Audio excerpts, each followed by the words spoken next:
Welcome back to another episode of the Brass Tacks Business Podcast. My name is Dr. Keith Brassfield. Today, I'm thrilled to have Tim Cocrane. Tim, thank you so much for being on. Dr. Keith, thank you for having me. Absolutely. So I'm excited for all your listeners today. Tim's got a wealth of information. Tim is a certified athletic trainer and health wellness coach with over 15 years of experience in the sports medicine and performance field. Background is rooted in athletic training and orthopedic care, where he's worked alongside physicians, physical therapists, and performance professionals. Through that experience, he saw firsthand how powerful the right data and proper assessments can be, not just for high-level athletes, but for everyday adults trying to balance work, family, and their health. What really sets Tim apart is his ability to bridge that clinical background with a more personalized, data-driven approach to wellness. Through his company, Reclaim Wellness, he focuses on helping people cut through the guesswork and build a clear strategy that actually fits their body and their lifestyle. So this isn't about extreme programs or quick fixes. It's about sustainable progress, building confidence in your plan, and helping people feel capable again. So again, Tim, welcome to the show. Thanks so much for being on. I was really excited for everybody who's listening. Yesterday, I got to do some of the assessments, the DEXA, the VO2 max that Tim does for all of his clients, and it was great, Tim. Thanks for setting that up for me. I got a lot of data to look over. But first, before we get into all that, Tim, kind of tell us a little bit about yourself, where you grew up, and kind of how you just got into training and all the rest. Yeah, and thanks again for having me. I grew up over in Herndon, Fairfax County. A kid, went down to Longwood University to do my undergrad in athletic training, and then realized I want to come back to the area a little further away from DC. Found myself in Loudoun County, and we've planted roots here, with our kids, our community, and just love everything about it. Started my career working, and I'm in Heritage High School right now for Loudoun County, so I really believe in not just healthcare, but healthcare education, which we'll get back to why I started Reclaim Wellness. So spent 12 years in Loudoun County Public Schools, went off and worked privately with the National Sports Medicine Institute, who I partner with to do the metabolic testing we'll dig into. And then I still work in the schools as well. Again, a lot of background in injury management, concussion protocol, illness with what we're going through, but then also got a lot of experience as an orthopedic technologist in the operating room, as a physician extender, and for 5 years as a sports science coach, where I was the technician, I was the interpreter, the analyzer, the implementer for those individualized plans like you did yesterday. So again, I really feel like it's one thing to be a good healthcare practitioner. What sets them apart is a great one is to be able to take that information that to be able to give it, and so that people understand, not just what's wrong with them, but why it's wrong, and how some of these things, as we get into talk about our metabolism, how they can be corrected or implemented into a plan that's sustainable, and that gets people, again, I talk to people all the time, what are your goals? And it's gain muscle, lose fat, and those are great goals. They have great long-term health effects, but I want people to show up with their best energy, kind of say, how would you, I was over at Potomac River running the other day, and the question I put up on the board was, what would you feel like if you felt like yourself again? So I just want people to, in our community especially, to feel like they're living their best life, and a lot of the things that we're doing short term are incredibly beneficial to us in the long term. They'll help us live long, help us live well into those ages. So just want to take my expertise, what I know, and just give it back. That's what it's about. I'm glad you brought up energy, Tim. That's a huge struggle of mine. Plus, I just know professionally a lot of people struggle with energy. I feel like, whether our cortisol is too high or, we're out of shape. Before we jump into all that, Tim, were you an athlete growing up yourself? Did you, have a pretty active, background, but getting into, being a sports science coach and all the rest? Yeah, I was a mediocre all-around athlete. Grew up playing just about everything. I'm a Navy brat as well, so wherever the weather, the facilities could have us, I was playing. But the staples were typically baseball, soccer. I got into cross country in high school, but then as I moved into college, I realized that balancing athletics and academics wasn't for me, so just wanted to focus on academics, and originally wanted to go into engineering, but I found athletic training is kind of engineering combining the human body. So I grew up with a background in athletics, and I coach my daughter's soccer team, and I champion teamwork and all the other intangibles that sports can't teach us. So I just believe in movement at any level. And so going through school, working alongside all those professionals that you were speaking about, was there something that stood out to you where, at one moment you were just like, oh, you know what, this is really interesting. This is something I want to learn more about. Was there a specific moment that kind of really was like an aha moment where you're like, oh yeah, this is kind of the direction I want to go into? Yeah, as it comes to athletic training, yes, it was when I went back to my high school to just shadow my athletic trainer, and I didn't know him much when I was at the school. I knew of him. He's now in the NATA Hall of Fame, but I really got to see what the background work that he did and he put into it, and then just how it came out on the field. In athletic training, it's all about preparing for the moment. It's when the sideline coverage part is when the person goes down, are you ready? And as far as athletic training, he had one guy go down with a C-spine injury, and it was a well-oiled machine through and through, from the admin to crowd control to EMS. As far as the health and wellness coaching, I really kind of got into it on accident. I was over at NSMI for doing different things, a casting specialist and physician extender and operating room technician, and they were like, hey, you're kind of versatile, having had 12 years of experience at the time, and they said, let's move you over to sports science, and got to work with Daryl Copley, the director of sports science over there. And he just did a deep dive into exercise physiology with me. And again, not just the numbers that those assessments produce, but how they're applicable to everyone on an individual level. And over the years, I just found it so fascinating how two people that looked the same could have completely different metabolic profiles and VO2 maxes and visceral fat. And there's something that there's, no matter where you are, pediatric to geriatric, there's something that you could do something about, and I really found a sweet spot, kind of finding the middle-aged person who's just battling all of life's struggles with faith, with work, with family, and just helping them balance it to create something sustainable, again, just to have them show up as their best selves. Okay, great. And tell us more about Reclaim Wellness. Kind of what does that mean personally to you, and how did that name kind of feel right to what you were trying to accomplish with your clients? Yeah, Reclaim Wellness came from my experience working as a sports science coach, and as that, I would interpret the data and I'd give it to people, and I would say, here's how, I would do it, or the science says to do it, but good luck. We'll see you in a couple months. And I really wanted to have a little bit more accountability with people. I love a conversation.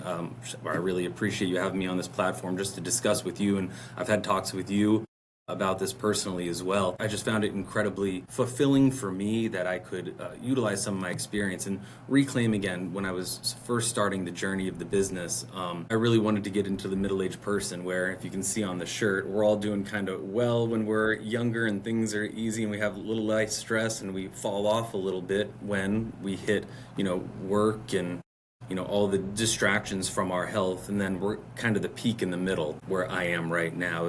I just turned 40 a couple months ago. So I just had this thing, Reclaim. It's get yourself back. It's, and the tricks that we used when we were 20 don't work when we're 40 and 50 and 60. So we kind of constantly have to utilize people like you as a chiropractor to be on top of the evidence-based practice and implementation.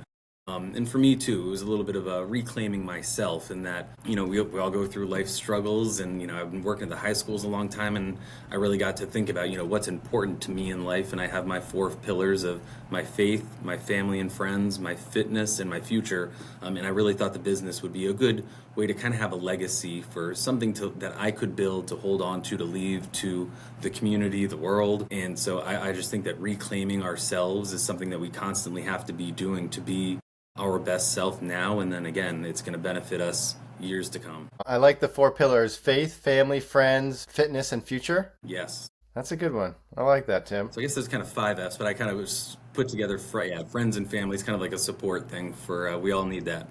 Absolutely. Well, what do you feel, speaking of friends and family, and even how kind of, just with your background rooted in athletic training and orthopedic care, working as a technician, working as a sports science coach, kind of, is it the clients that keep you passionate about showing up and doing this every day? Or is there something in the background, that you kind of was built up inside you that really shaped how you think differently about coaching and training? Yeah, I think it was two things. One is every person has a story. Everyone's story is different. No matter where you're at, everyone deals with those life struggles. And I don't want to say I like hearing them, but it really, when you can connect with the community and you learn that we all have similar struggles in different ways, it's good to be heard. It's good to be listened to and to have someone. I'm not a therapist. I'm not a lot of things.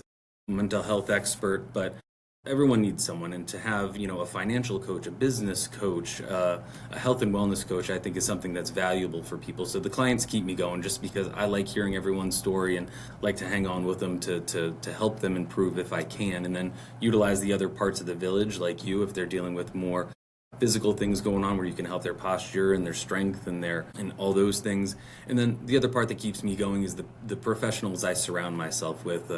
Our county especially, there's no shortage of people that are here to help. Working in athletic training in Loudoun County Public Schools alongside 33 other certified athletic trainers. I just got out of a 3-hour meeting with them earlier today where 2 of them were retiring after 30 years of service, and just imparting our knowledge, imparting our passion. Science is medicine is an ever-growing and quickly growing, just part of our world. So to stay on top of it and to surround myself with people who can, teach me and I can impart my knowledge as well, it just lets me know I'm part of an incredible community of people geographically and professionally. Side note, Tim, you brought up the other trainers. Do you feel like there's a shortage of trainers in Loudoun County? And if so, why? Of athletic trainers, for Loudoun County Public Schools, no. We're actually the first county in the state of Virginia that has 2 full-time athletic trainers through the county. So our student athletes are incredibly well taken care of, and now we have a supervisor of athletic training too, who oversees the program, and she's just incredible at just seeing what's coming up and helping navigate those things. And then as far as other types of trainers, like personal trainers, I love how they're at your office is right next to Crunch Gym. I'm there all the time. We got people in there at 4 a.m. with me, and they're doing great work as well. And then a lot of private practices who just kind of put their own spin, their own knowledge and twist on wellness and just getting people better. Well, I'd like to dive into kind of some of the assessments, some of the testing that you're doing. For our listeners, if you've not heard, I'm going to let Tim kind of explain it, but you've got a lot of different tools that you use, Tim, which I was able to experience firsthand. So you've got the DEXA scan, the VO2 max, and the resting metabolic rate. Can you kind of dive into those and just kind of explain to our listeners what each of those is? Yes, so the DEXA body composition scan, dual X-ray absorptiometry, it's a 7-minute full body scan using incredibly low levels of X-ray radiation, and it picks up our bone density, our lean mass, and our fat mass. We end up creating it. When I was at National Sports Medicine Institute, a 5-page report that broke it down into very applicable numbers if you know how to utilize them. So it pretty much tells you how you're built. So what you got yesterday is what I consider a base. No matter where we at in our growth, the first test is where we are. And then what I love to use the DEXA for is a subsequent test, typically 8 to 12 weeks later after you utilize a program. Hopefully you're consistent with it, where you can see what change has been made, and hopefully change has. And that lets you know, based off of your nutrition, your exercise, your sleep, your recovery, your medication, are things going the way you expected them to go? And hopefully the answer is yes. But if the answer is no, gives us, we dive a little deeper and we say, where are we troubleshooting that had gone on? So in short, DEXA is the gold standard for body composition testing. VO2 max test, that's the one I say we put you on a treadmill, we run you like a hamster till you gas out. So the VO2 max is a cardiorespiratory test, so they put that mask on your face, and it's picking up how much CO2 oxygen. We got a heart rate monitor on you as well to see the increased intensity based on your heart rate. And through that, what you're exhaling in your heart rate, we're able to pick up incredibly scientific numbers that tell us where we should be training to oxidize fat, to oxidize carbohydrates, or where we do look at anaerobic thresholds and that zone 2, which metabolic flexibility is a big word right now that the people are throwing around and poorly understood, but zone 2 is great. So the VO2 max in application can tell you how intense to train, for how long, and how you should fuel to do that while you're doing it. The last one is the resting metabolic rate. This is the most chill one, where you sit in a chair. We put a tube in your mouth, you breathe into it for 15 minutes. We do it at rest, fasted for 12 hours.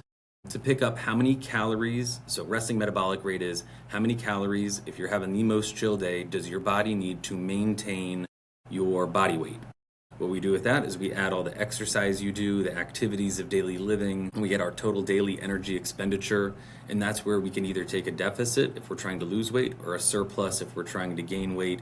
And that really just individualizes a nutrition plan so that you know at least how many calories you need. And then, like I did with your data yesterday, I said, if your goal is to gain muscle, this is how many grams of protein per lean pound mass you should have. And we can just break down the macronutrients a little further. So you combine all those, we create a metabolic performance profile, and it really gives you a targeted approach to your wellness that I think could benefit everyone, no matter if you're trying to go somewhere, make big gains, or just gives you a snapshot into how you're doing and how to maintain that if you already feel like you're doing well. Good information, because I didn't know I was supposed to be fasting for 12 hours, but I hope that doesn't skew the numbers too much.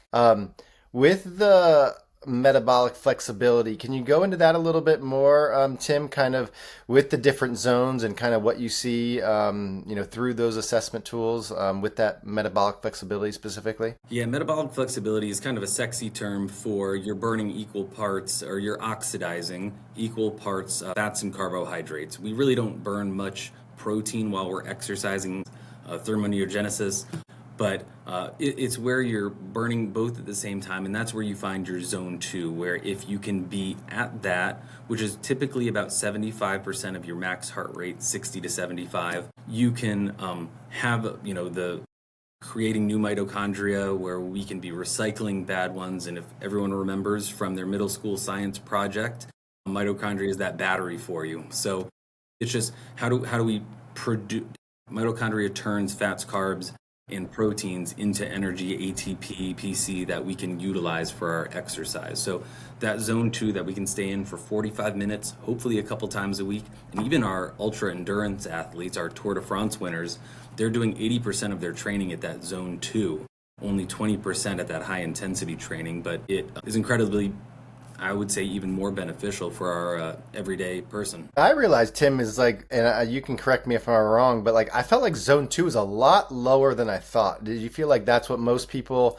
when they see that data, would you say most of your clients, or maybe not the elite athletes, but your everyday kind of mom and dad, are they exercising too, are they usually in zone 3 or 4 thinking they're going to get more fat and more carb burning versus actually being in zone 2 where it's a lot lower than what most people think? 100%. I would say zone 2 is typically a really fast walk or a painfully slow jog. I had a neighbor stop me when I was doing my zone 2 training a couple weeks ago, and he said, "Tim, why are you so slow?" I said, "It's not slow, it's science, and I'm doing incredibly beneficial things." So most people in zone 2, if you don't have it measured, it's typically where if you and I are going on a jog, we're holding a conversation. Every once in a while, I got to take a really deep breath, but we can hold a conversation. It doesn't sound like we're walking. It's a little tough, but most people are up in that zone 3 or 4, burning mostly carbohydrates or oxidizing. Correct myself again. I don't know, I kind of consider 3 and 4 no man's land. Above zone 5, that anaerobic threshold, you're really pushing your VO2 max. But zone 2 is typically where we want, and like you said, it's hard to find because most people feel like they're not working hard enough. But again, at about 30, 45 minutes for beginners, it does a lot of good. So I no longer look at how far I'm running or how fast I'm running. I look at my heart rate and I look at my time of how I'm doing that. That's good to know, because I'm walking the dog all the time and pushing the baby stroller. So I'm I hope I'm in zone 2. I hope I'm in zone 2. Yeah, pushing the stroller, that's some resistance training. Yeah, exactly. Well, what do you see with your clients when they get this metabolic data for the first time? What's the most common thing they realize, or maybe they didn't expect to kind of reveal with this data with the clients that you work with? Clients I work with, number one is probably the nutrition aspect. And I say for change for people, it's about 80 to 90% nutrition. Again, I stay in my lane with nutrition. I have incredible registered dietitians I'll refer to if people really want to deep dive in meal plans and how many macros and micros. But it's really the resting metabolic rate that tells us, and you couple that with the exercise and activities of daily living, it gives them, and once they start recording it too, because some people think they know what they're eating. I like to utilize my Fitness Pal, and you really only need a week or 2 doing it at a So with all my clients, I have them do 1 week, don't touch a thing, don't change a thing, just tell me what you normally eat.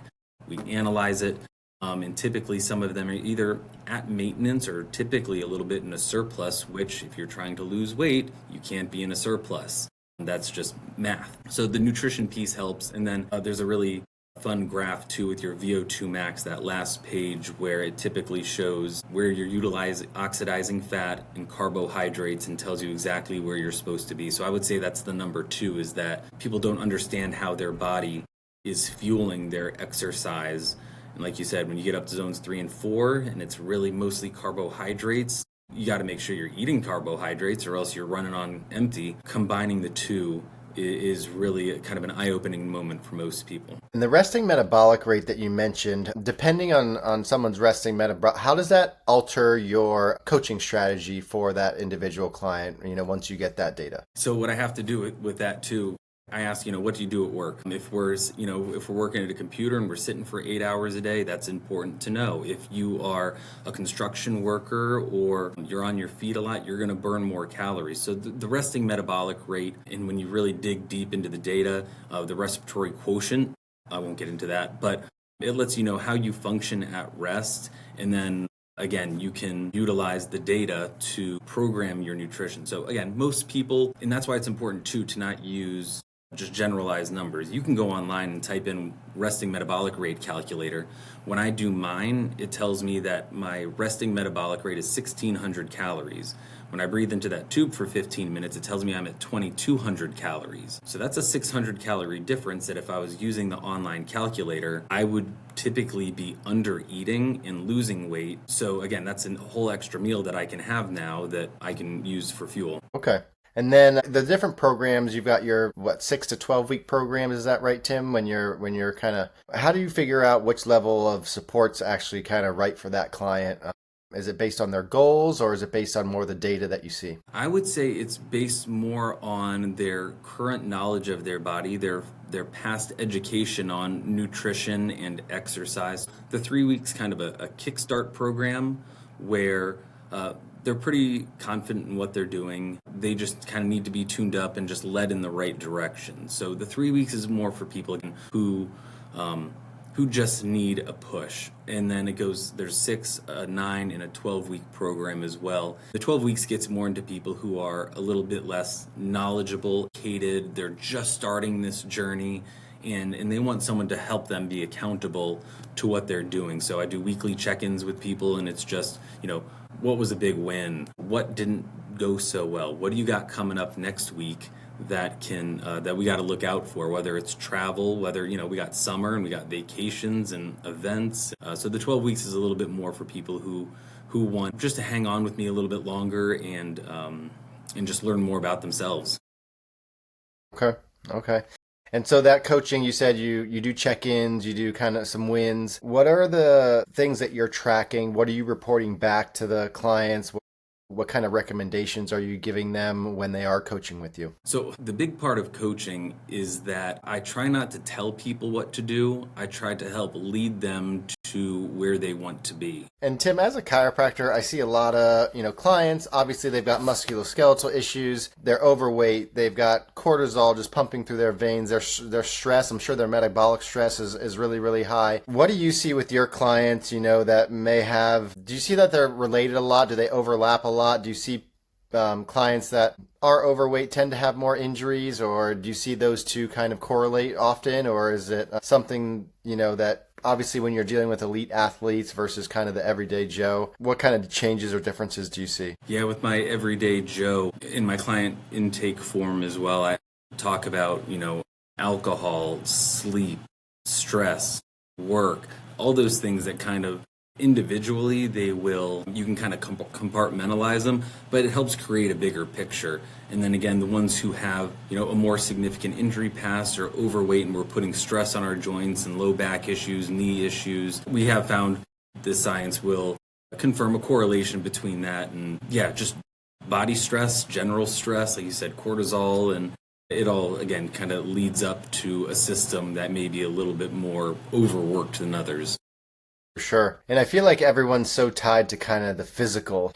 People Most commonly, right, they want to lose weight and get stronger, right? Or what type of maybe outside the physical, whether it's emotional or you mentioned faith, things like that.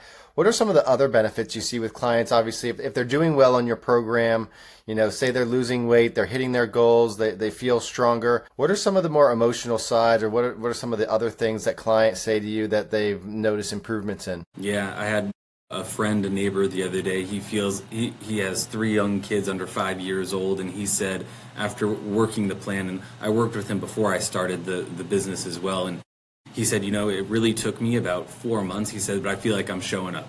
He said, I feel like I'm showing up for my wife. I'm showing up for my friends, my kids. He doesn't need that 5 p.m. cup of coffee just to make it through dinner and bedtime and stuff like that. And those are the ones I'm getting goosebumps as I'm talking about it. Those are the things that I love to hear, that they feel like themselves again. They've recognized again, they're losing weight, they're gaining muscle. Stick with the program. I mean, hypertrophy programming is pretty simple and it's 101. Weight loss is pretty simple. You just don't eat as much or burn more. But it's when people can say, I feel like I'm being a better fill in the blank employee, husband, father, friend. Those are the intangibles that, you can write it down on a client intake form that,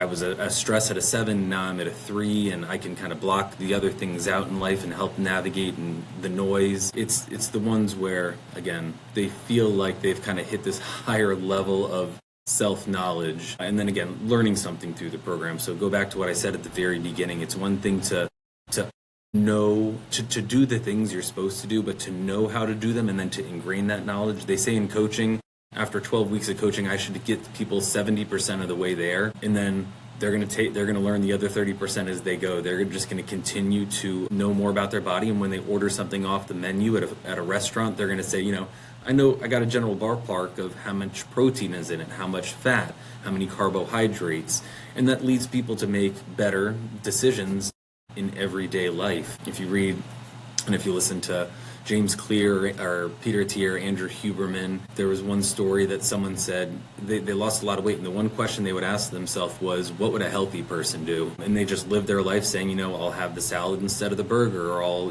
go for a walk and I'll walk the course instead of sitting in the cart. So it's those little changes that you can make, that you can sustain.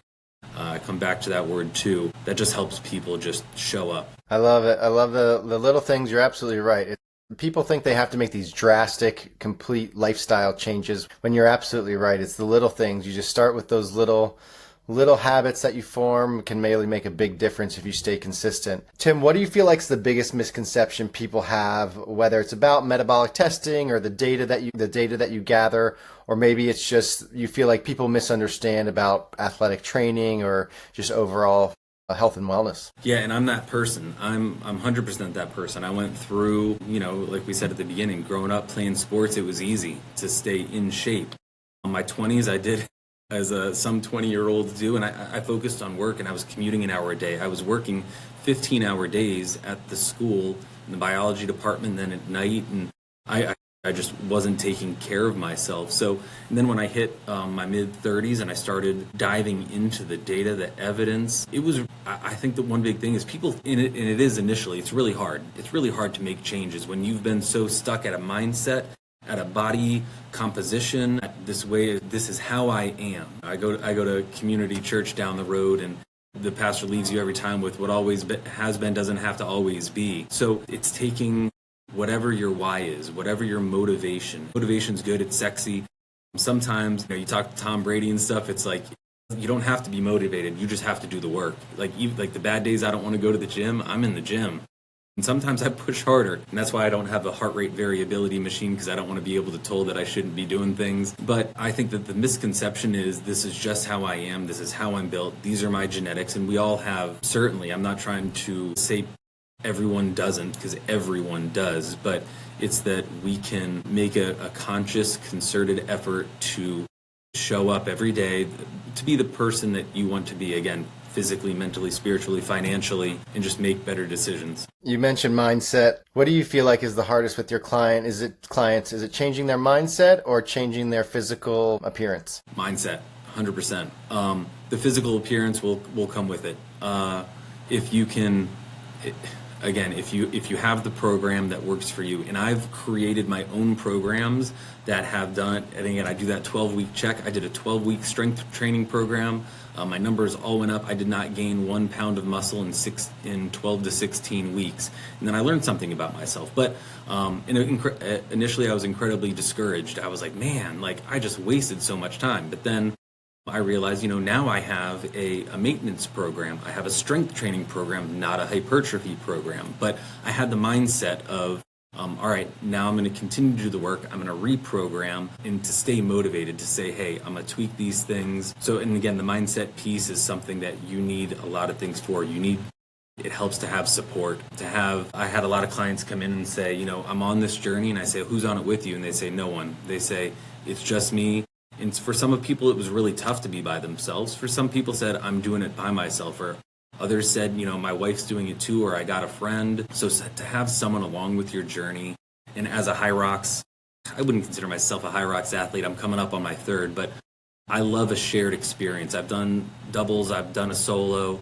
I much prefer the doubles because then I have a friend that I could be at a brewery with, having a beer, sitting around the house, watching a football game, and it's like we just talk about the misery and the achievement.